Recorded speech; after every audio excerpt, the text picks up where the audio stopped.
Hi అండి, అందరికీ నమస్తే. మీ అందరికీ రథసప్తమి శుభాకాంక్షలు. ఈరోజు పూజ చేసుకొని పరమాన్నం నైవేద్యం కింద చేసి పెట్టేశానండి.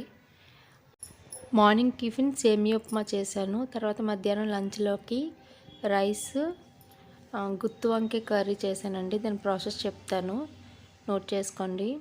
మిక్సీ జార్లో కొంచెం జీలకర్ర, 2 స్పూన్లు ధనియాలు, తర్వాత జీడిపప్పు, పలుకులు, కొంచెం మిరియాలు, 4 లవంగాలు, 1 ఇలాచీ వేసి 2 ఎల్లుల్లిపాయలు, చిన్న ముక్క అల్లం, తర్వాత 2 ఆనియన్స్, తర్వాత ఒక టమాటా, తర్వాత చిన్న కొబ్బరికాయ ముక్కండి వేసి, తర్వాత అందులోనే కొంచెం పసుపు, మన కూరకి ఎంత పడుతుందో అవన్నీ ఇప్పుడు వేసేసుకోవాలి. 2 స్పూన్ల కారం, తగినంత సాల్టు, తర్వాత గరం మసాలా, గసగసాల పొడి, చికెన్ మసాలా కానీ ఏమైనా వేసుకుంటే వేసుకోండి, లేదంటే స్కిప్ చేసేయండి. ఇవన్నీ వేసి గ్రైండ్ చేసి పేస్ట్ పక్కన పెట్టుకోవాలి.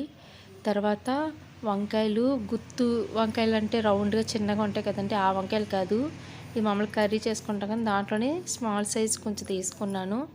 మా పిల్లలు గుత్తి వంకాయ అంటే చాలా ఇష్టం, చాలా రోజులైంది చేయమంటే, అందుకని చెప్పేసి నేను దాంతోనే చేస్తానన్నమాట.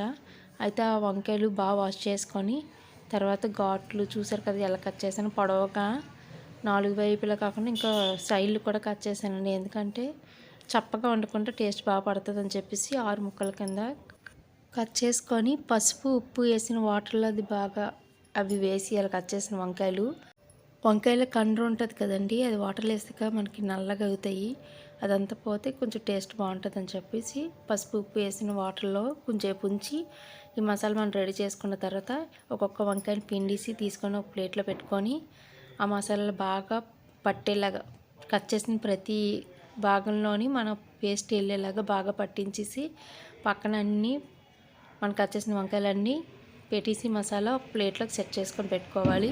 తర్వాత స్టవ్ ఆన్ చేసుకొని ఆయిల్ వేసుకోవాలండి.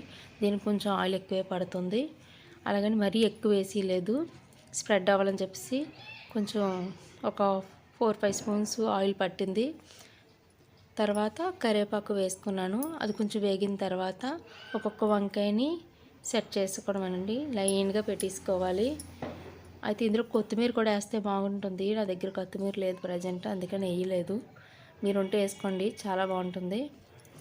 తర్వాత ఒక్కొక్కటి సెట్ చేసిన తర్వాత మూత పెట్టుకొని 10 నిమిషాల తర్వాత మీడియంలోనే ఉంచండి, మళ్ళీ హైలో పెట్టకండి, మాడిపోతుంది. జీడిపప్పు అది వేసాం కదా. 10 మినిట్స్కి ఒకసారి చూసుకుంటే సరిపోతుందండి తిరిగేస్తూని. తర్వాత మనం మసాలా తీసింది దాంట్లో కొంచెం వాటర్ వేసుకొని, ఒక పావంత వాటర్ వేసుకొని దీని మీద వేసేయండి.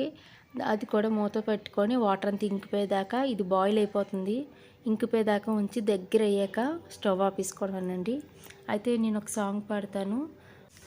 సుందరి నీను వంట చూడని నీలో నన్నంట, కాలుకి ఇచ్చా మనసంత, జన్మకి తోడై నేనుంట, గుండెలో నిండమంట, నీడగా పాడమంట, నా సిరి నీవే.